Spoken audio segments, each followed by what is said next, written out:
So guys finally जिस video का आप सभी बेसब्री से इंतजार कर रहे थे, जी हाँ वो वीडियो आ चुकी है। कक्षा नौवीं का मैं संपूर्ण सॉल्यूशन के साथ इस वीडियो में पेपर लेकर के आ चुका हूँ। कल आपको सबसे पहले इसमें यहाँ पे रोल नंबर भरना पड़ेगा आपका, और कुछ इस प्रकार से आपका ये पेपर आने वाला है। सो देखिए, ये जो पीडीएफ है, ये पीडीएफ भी आपको मैं देने वाला हूँ इसी वीडियो में। सो वीडियो को बिल्कुल भी आपको स्किप नहीं करना है, क्योंकि कोई भी आपको पीडीएफ नहीं प्रोवाइड कराता है सॉल्यूशन की।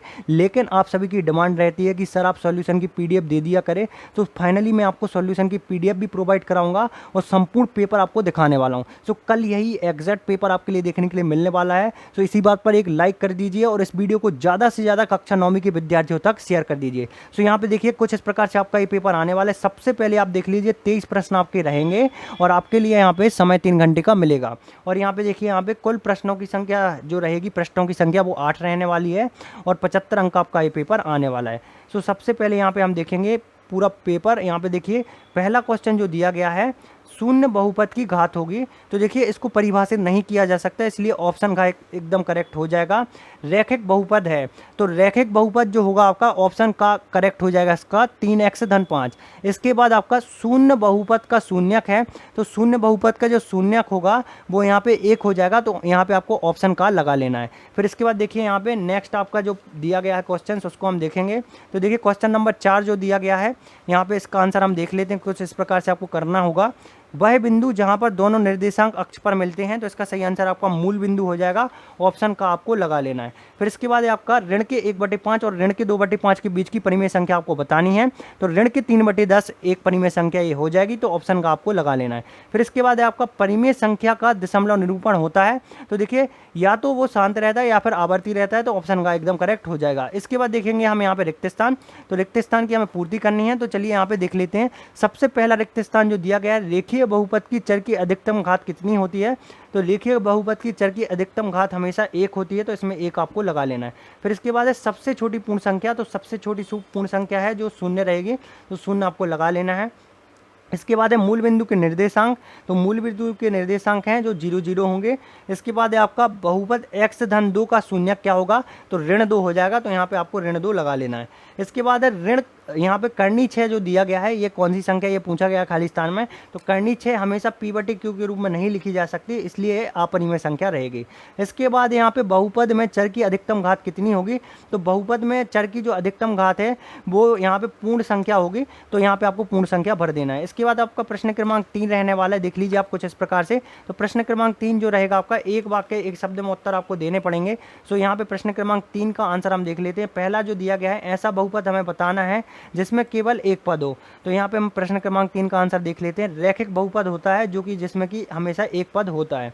इसके बाद दूसरा दिया गया है, कर्णी 8 गुणित, यहाँ पे कर्णी 6, 2 कर्णी 8 गुणित यहाँ पे 6 कर्णी 8 दिया गया है, तो इसका हमें गुणनफल ज्ञात करना है, तो 96 हो जाएगा जब हम इसका गुणा करेंगे, क्योंकि कर्णी 8 का कर्णी 8 में होगा तो 8 आ जाएगा, और 6 का जब हम 2 में करेंगे तो 12, और 12 का 8 में करेंगे तो यहाँ पे 96 आंसर आ जाएगा।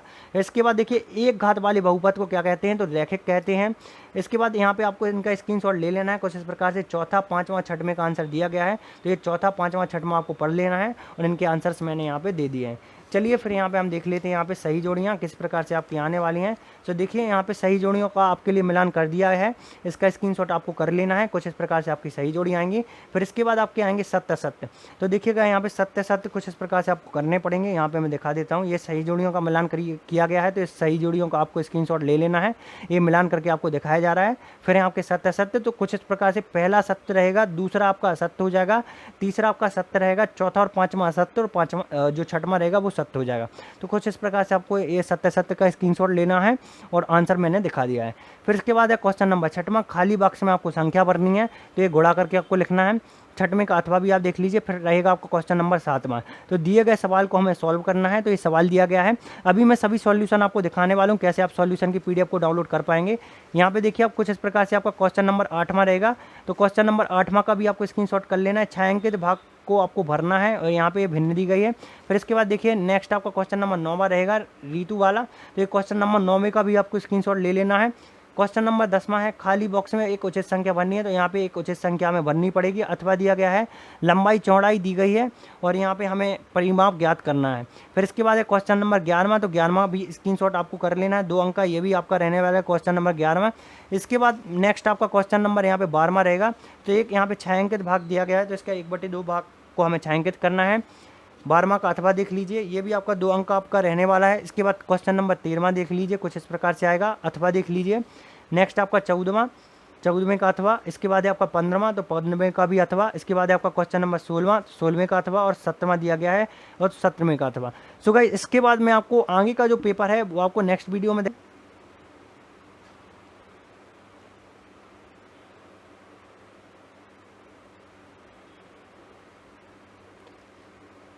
सो गाइस चलिए देख लेते हैं इस पेपर की पीडीएफ को और इसके सॉल्यूशन की पीडीएफ जो मैंने आपको दिखाई हुई थी उसको कैसे डाउनलोड कर पाएंगे। मैं डायरेक्ट आपको डाउनलोड करके ही दिखाने वाला हूं।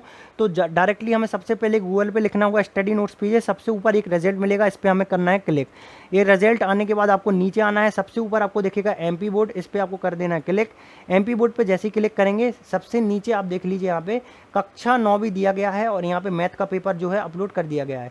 तो मैथ पे हम क्लिक करेंगे, यहाँ पे क्लोज कर लेंगे, तो देखेंगे हम यहाँ पे नीचे आएंगे तो कक्षा 9वीं मैथ का हमें पेपर डाउनलोड करना है। कुछ इस प्रकार से मैथ का पेपर पूरा दिखता है, देख लीजिए आप, ये पूरा पेपर दिया गया है, आप देख लीजिए कुछ इस प्रकार से यही पेपर मैंने डाल दिया है। तो ये पूरा पेपर दिया गया है। फिर नीचे जब हम आएंगे तो देखिए दिया गया है सॉल्यूशन की पीडीएफ डाउनलोड करने के लिए क्लिक करें, मैंने क्लिक कर दिया है। तो देखिए आप यहाँ पे लोड ले रहा है, लोड लेने के बाद देख सकते हैं आप कुछ इस प्रकार से आप इसकी पीडीएफ को डाउनलोड कर पाएंगे। सो उम्मीद